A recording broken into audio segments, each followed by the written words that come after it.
Hi hello welcome to Anusri tutorials. ఈ వీడియోలో మనము మ్యాథ్స్లో రేషియో అండ్ ప్రపోర్షన్కి సంబంధించి కొన్ని ఇంపార్టెంట్ పాయింట్స్ని చూద్దాము. రేషియో అండ్ ప్రపోర్షన్, ఇది నిష్పత్తులు అనుపాతము అంటాం ప్రపోర్షన్. సో రేషియోస్కి వచ్చేప్పటికి నిష్పత్తుల్లో మనకి ఇంపార్టెంట్ పాయింట్స్ ఏమున్నాయో చూద్దాము. ఏవైనా రెండు రాసులను పోల్చుటను నిష్పత్తి అంటారు. అసలు నిష్పత్తి అంటే ఏంటంటే ఏవైనా రెండు రాసులను పోల్చడాన్నే మనము నిష్పత్తి అంటాము. అయితే బాగా గుర్తుంచుకోవాల్సింది ఏంటంటే ఆ రెండు రాసులు కూడా ఒకే యూనిట్లో ఉండాలి. అంటే వాటి యూనిట్స్ అనేవి సేమ్గా ఉండాలి. అంటే మనం ఇప్పుడు రెండు రాసులను పోల్చేటప్పుడు సపోజ్ డిస్టెన్స్ని పోలుస్తున్నాం అనుకోండి, 2 కిలోమీటర్స్లోనే ఉన్న వాటిని మాత్రమే పోలుస్తాము.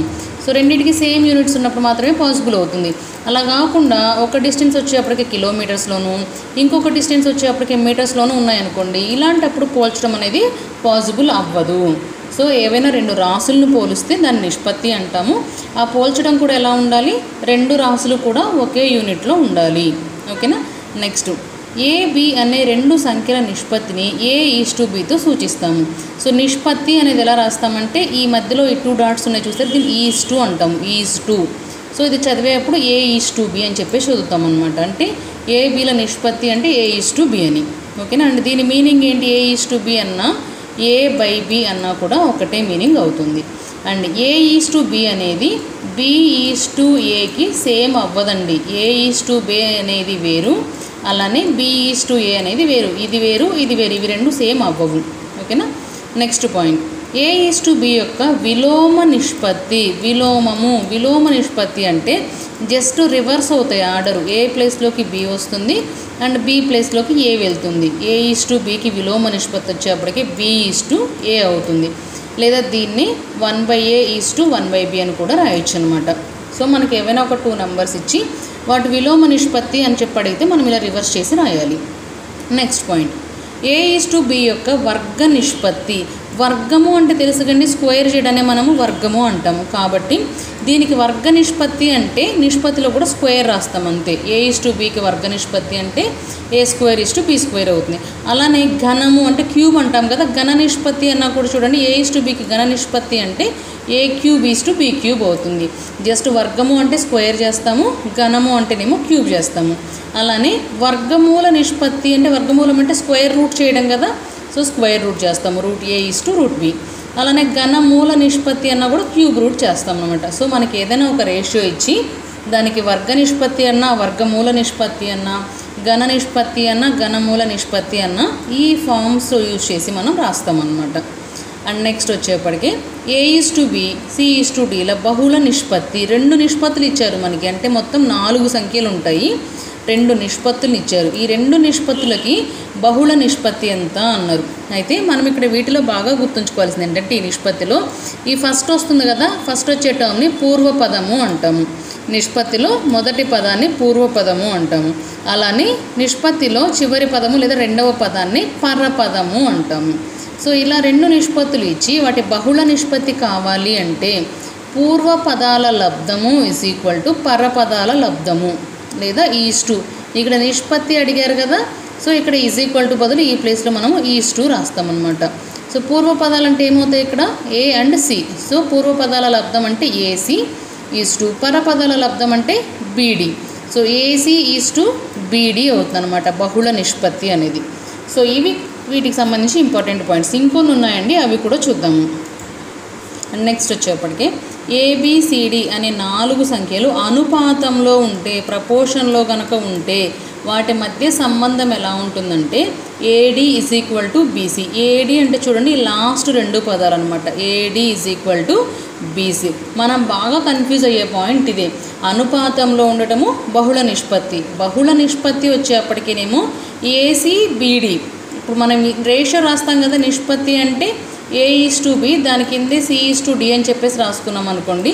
దీనికి బహుళ నిష్పత్తి అంటేనేమో AC:BD అనేది వస్తుంది. ఓకేనా. అలా కాకుండా అనుపాతము అన్నారనుకోండి, AD = BC అనమాట. చివరి 2 లాస్ట్ రెండింటివి అండ్ మధ్యలో రెండింటిని మల్టిప్లై చేస్తాము. సో దీన్ని అనుపాతంలో ఉంటే రాసే సంబంధం ఇదనమాట, AD = BC. అండ్ ఇందులోనే ఈ D ఏదైతే ఉందో దీన్ని చతుర్థ అనుపాతము అంటాము. సో మనకు ఓన్లీ 3 నెంబర్స్ ఇచ్చి అనుపాతంలో ఉంటే చతుర్థ అనుపాతం కనుక్కోండి అని చెప్పేసి అడుగుతారు. ఆ చతుర్థ అనుపాతము అంటే డి ఈజ్ ఈక్వల్ టు మన ఈ ఏని ఇటువైపుకి సెండ్ చేస్తామంటే బీసీ/ఏ అవుతుంది. So D is equal to BC A అనేది చతుర్థ అనుపాతం కనుక్కోవడానికి వాడే ఫార్ములా అనమాట. అలానే నెక్స్ట్ పాయింట్, 3 రాసులు ఏబీసీలు A/B is equal to B/C అయ్యేటట్లు ఉంటే, చూడండి ఇక్కడ ఇంతకుముందేమో 4 ఉన్నాయి, బట్ ఇక్కడ 3 ఉన్నాయి. ఈ బి అనేది రిపీట్ అవుతుంది 2 టైమ్స్. ఇలా కనుక ఉంటే ఏబీసీలు అనుపాతంలో ఉన్నాయి అంటాము. ఓకేనా, ఈ రేషియో ఈక్వల్ అయ్యేటట్టు ఉంటే ఏబీసీలు అనుపాతంలో ఉన్నాయి అంటాం అనమాట. అయితే ఇక్కడ 3 ఉన్నాయి చూసారా పదాలు, కాబట్టి తృతీయ అనుపాతం అంటాము. ఇప్పుడు తృతీయ అనుపాతము సి ఏదైతే ఉందో దానికి ఫార్ములా ఏమవుతుందంటే B²/A అవుతుంది. ఎందుకు అంటే 2 బీలే వచ్చాయి కదా ఇక్కడ, ఇంతకుముందేమో బీసీ కాబట్టి బీసీ/ఏ రాసాము, బట్ ఇక్కడ బి ఇంటూ బీనే వస్తుంది కాబట్టి B²/A అంటాము. ఓకే, ఇదేమో తృతీయ అనుపాతం కనుక్కోవడానికి ఫార్ములా, అండ్ ఇది వచ్చేప్పటికేనేమో చతుర్థ అనుపాతం కనుక్కోవడానికి ఫార్ములా. ఇంకొక ఇంపార్టెంట్ కాన్సెప్ట్ ఏంటంటే అనుపాత మధ్యమం. ఓకేనా, 2 సంఖ్యల లబ్ధం యొక్క వర్గమూలాన్ని ఆ సంఖ్యల అనుపాత మధ్యమం అంటారు. బాగా గుర్తుంచుకోవాలి, 2 సంఖ్యల లబ్ధం యొక్క వర్గమూలాన్ని. ఏబీలు 2 సంఖ్యలు అనుకుంటే లబ్ధం వచ్చేప్పటికి నేను A ఇంటూ బి, ఈ లబ్ధం యొక్క వర్గమూలం స్క్వేర్ రూట్ని ఆ సంఖ్యల అనుపాత మధ్యమం అంటాము. ఓకేనా, రూట్ ఏబి అనేది A, B అనే సంఖ్యల అనుపాత మధ్యమానికి ఫార్ములా అవుతుంది.